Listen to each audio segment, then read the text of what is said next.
Baik, Assalamualaikum warahmatullahi wabarakatuh.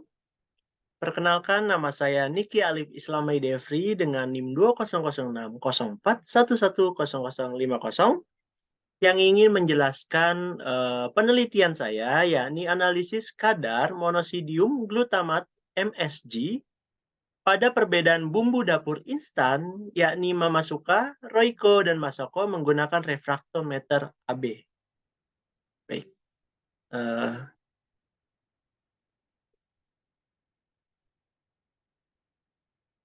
oke. Selanjutnya ya ini ada kerangka berpikir. Yang pertama ada, didasarinya dari kalangan masyarakat. Baik, sesuai, bahan-bahan yang saya ambil yakni bumbu dapur instan.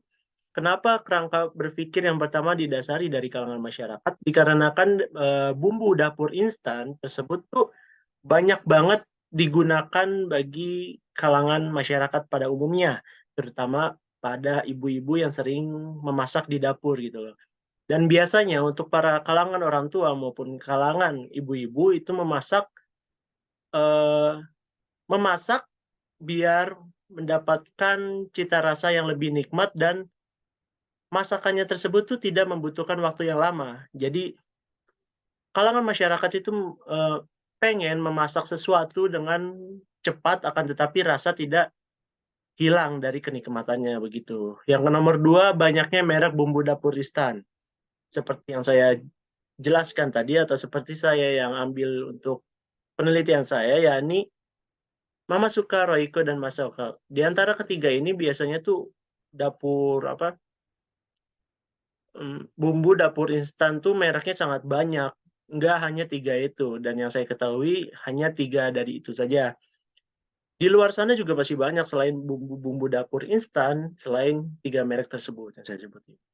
Yang ketiga, konsumsi dalam takaran bumbu dapur instan. Nah, biasanya untuk kalangan-kalangan masyarakat yang memasak, menggunakan bumbu dapur instan itu biasanya menggunakan takaran-takaran sesuai feeling atau sesuai insting, yang di mana jika resapan bumbu-bumbu dapur instan tersebut, sudah masuk ke masakan-masakan yang sedang dimasak, itu jika memang sudah pas di mulut pemasak dan enak, itu biasanya sudah cukup.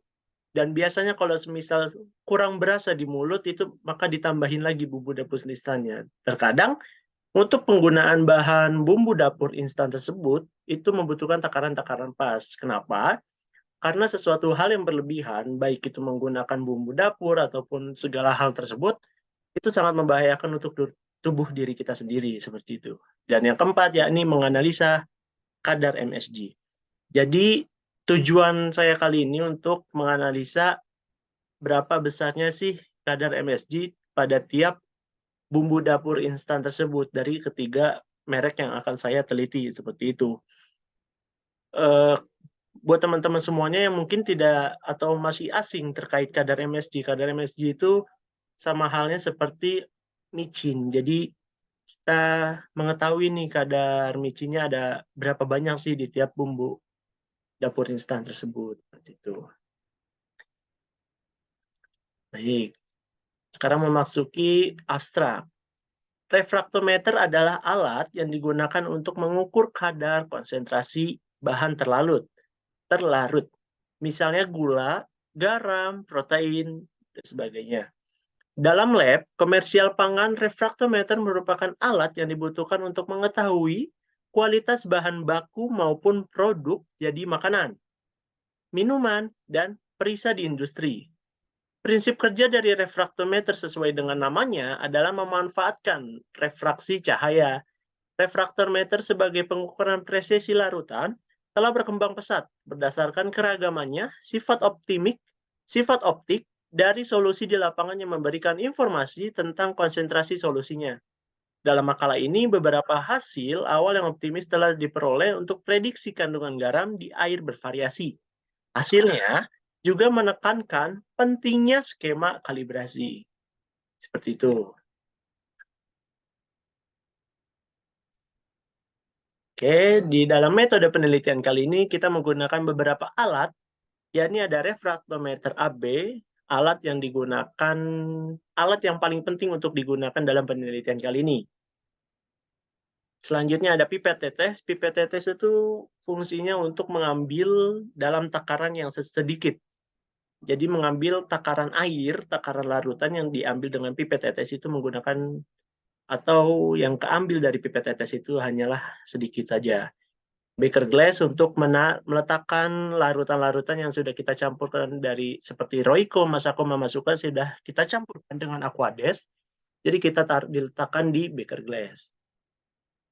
Gelas ukur.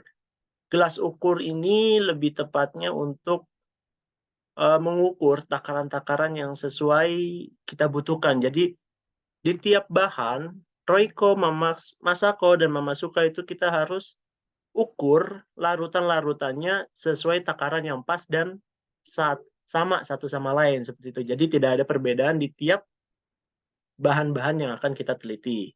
Corong gelas. Corong gelas ini lebih tepatnya untuk tidak tumpah gitu, untuk kita menuang sesuatu ke dalam gelas beker atau beker glass begitu. Dan spatula stainless steel. Spatula stainless steel itu fungsinya untuk mengaduk larutan seperti Royco. Royco ini kan bahannya padat ya, seperti bubuk-bubuk gitu. Jadi dalam bubuk tersebut kita campur dengan Aquades dan kita larutan agar menjadi cairan. Jadinya kita membutuhkan spatula stainless steel untuk mengaduk larutan tersebut. Dan bahannya di sebelah kanan terdapat Royco, Masako, dan Mamasuka. 3 bahan yang akan kita teliti dan Aquades. Aquades itu fungsinya untuk kita campurkan dengan bahan-bahan ketiga tersebut agar dapat kita teliti berapa MSG-nya seperti itu. Langkah percobaan. Nah, kita sudah memasuki langkah percobaan. Di PPT kali ini saya menjelaskan terkait 3 langkah percobaan. Yang pertama, membuat sampel larutan MSG standar. Jadi, sampel larutan MSG standar itu kita buat dari 0,5 hingga 10%. Jadi yang akan kita buat itu larutan standarnya dari 0,5, 0,6, 0,7, 0,8, 0,9, 1%, 2%, seterusnya sampai 10%. Kenapa? Karena kita agar dapat mengetahui berapa sih besar indeks biasnya yang kita teliti dalam 3 bahan tersebut gitu loh. Jadi ketika hasil indeks bias dari tiap bahan keluar itu kita bisa tahu berapa persen sih larutan MSG dari tiap bahan yang kita teliti dari Royco, Masako, dan Mamasuka. Dan selanjutnya kita menyampurkan larutan bahan dengan Aquades. Seperti yang sudah saya jelaskan di sebelumnya, dari tiap bahan tersebut kita campur dengan Aquades agar bubuk-bubuk tersebut atau bubuk dari tiap bahan yang akan kita teliti itu dapat terlarut menjadi cairan agar kita bisa teliti lagi menggunakan refraktometer. Dan selanjutnya diteliti menggunakan refraktometer.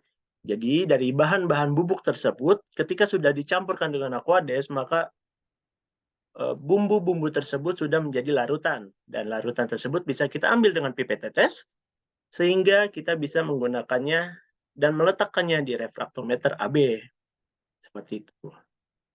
Hasil dan pembahasan.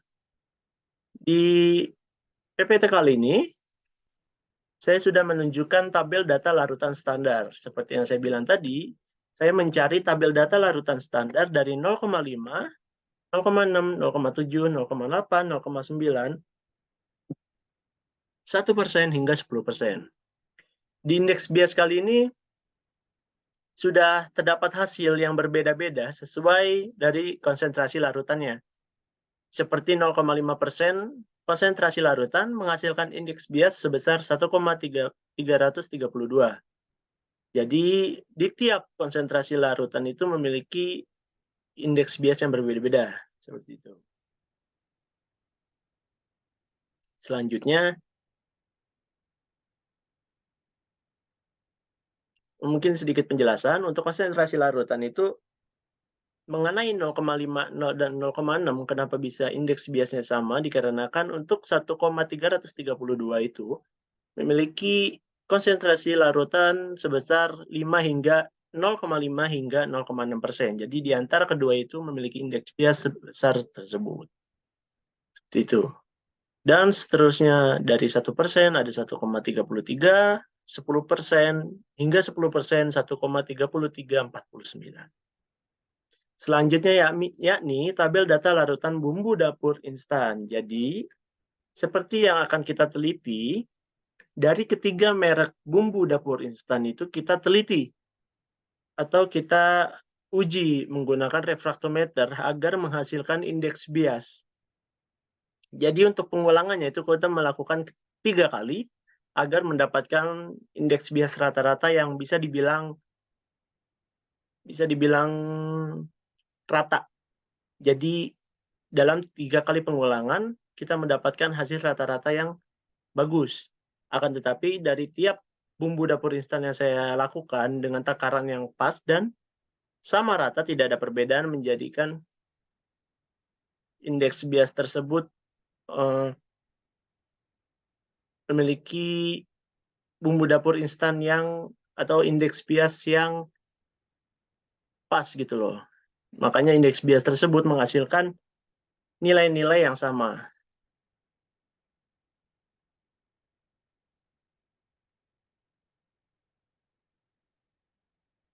Oke. Baik. Jadi dikutip dari pom.go.id menyatakan konsentrasi optimal palatabilitas untuk MSG antara 0,2% hingga 0,8%. Dengan disus terbesar yang memberikan rasa enak bagi manusia menjadi sekitar 60 miligram atau kilogram berat badan. Yang et al. Tahun 1997.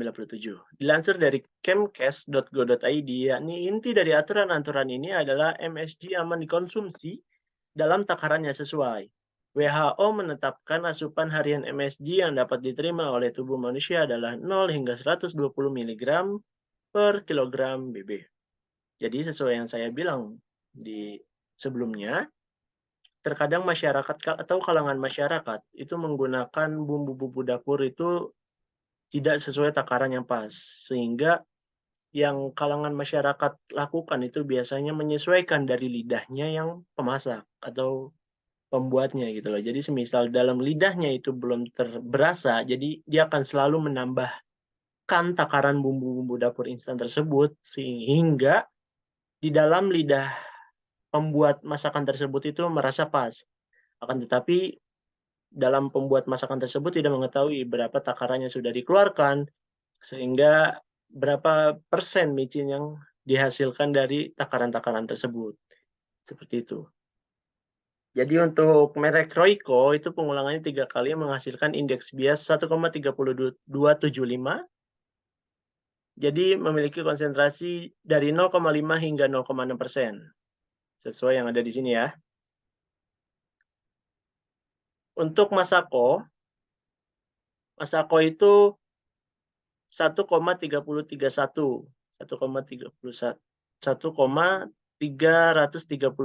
indeks bias rata-rata. Memiliki konsentrasi seharusnya 1% ya. Kok 0,5%, mohon maaf. Jadi untuk enggak benar ternyata. Indeks bias dari 0,5 itu memiliki 1,332. 1,332. Seperti itu. Untuk konsentrasi larutan 0,5. Dari Masako itu menghasilkan indeks bias rata-rata 1,331 atau bisa dibilang konsentrasinya 0,5. Untuk Mama Suka itu menghasilkan pengulangan 3 kali dan menghasilkan indeks bias sebesar 1,3265. Jadi indeks bias rata-rata tersebut yang dihasilkan oleh Mama Suka yakni 1,3265 dan menghasilkan konsentrasi sebesar 0,7 hingga 0,8%. Nah, selanjutnya ini yakni grafik indeks bias dari masing-masing bumbu dapur instan. Bisa dilihat indeks bias dari Mama Suka itu lebih kecil dibandingkan bumbu dapur Royco dan Masako. Jadi dari tingkatannya itu lebih tinggi Masako, disusul lebih rendahnya Royco, dan yang paling rendah oleh Mamasuka. Kesimpulannya apa sih dari tiap hasil yang telah dihasilkan dari penelitian kali ini? Oke, kita lanjut ke kesimpulan. Yang pertama, refraktometer. Sesuai penelitian yang akan kita teliti, refraktometer adalah perangkat digital yang berfungsi untuk mengukur nilai konsentrasi bahan atau zat yang mudah terlarut. Contohnya gula, garam, dan protein. Untuk refraktometer kali ini itu tidak hanya dapat digunakan untuk mencari MSG atau kadar micin atau kadar garam seperti itu. Tapi dari alat refraktometer ini bisa mencari kadar berapa banyaknya gula. Contohnya seperti dalam minuman-minuman botol yang ada di warung. Nah, itu kan terdapat banyak macam merek minuman. Yaitu kita bisa mencari berapa kadar gulanya dari tiap botol-botol minuman yang telah dijual. Begitu. Nah, ini kesimpulan yang kedua, yakni kesimpulan yang telah basic sesuai dari pom.go.id atau dari BPOM menyatakan konsentrasi optimal palatabilitas untuk MSG adalah antara 0,2 hingga 0,8%. Jadi di antara 0,2 hingga 0,8% menurut BPOM itu adalah takaran atau konsentrasi dari indeks bias tersebut tuh aman di dalam tubuh kita. Jadi gitu. Apakah 0,9 hingga seterusnya itu tidak aman? Bisa dibilang dari 0,9 semakin tinggi persenan konsentrasinya itu semakin berbahaya. 0,9% itu bisa dibilang masih mendekati 0,8%. Tapi untuk takaran 0,9% itu memiliki sedikit lebih berbahaya dari sesuai anjuran dari BPOM. Jadi untuk menjaga-jaga dalam tubuh kita itu tetap sehat dan tetap terjaga kebugarannya itu harus menggunakan optimal konsentrasi sebesar 0,2% hingga 0,8%. Diusahakan tidak lebih kecil ataupun tidak lebih besar dari standar BPOM, seperti itu. Sesuai petunjuk dan sesuai standar takaran dalam BPOM dan sesuai pengujian dalam sesuai pengujian dalam ketiga bahan bumbu dapur instan itu dengan merek Royco Masako dan Mamasuka masuk dalam kategori aman dan sehat untuk dikonsumsi secara normal dan tidak berlebihan. Jadi, untuk kesimpulan yang dapat kita ambil dari merek bumbu dapur instan ini, sesuai konsentrasi yang telah dihasilkan, menurut anjuran BPOM itu kan dari 0,2 hingga 0,8% sesuai standar yang memang dapat menjaga kestabilan tubuh kita atau dapat menjaga kesehatan tetap bugar seperti itu. Akan tetapi, dari konsentrasi yang telah kita hasilkan atau yang kita teliti dan menghasilkan konsentrasi dari tiap bumbu dapur instan tersebut, memiliki tingkat konsentrasi itu tidak kurang dari 0,2% dan tidak lebih dari 0,8%.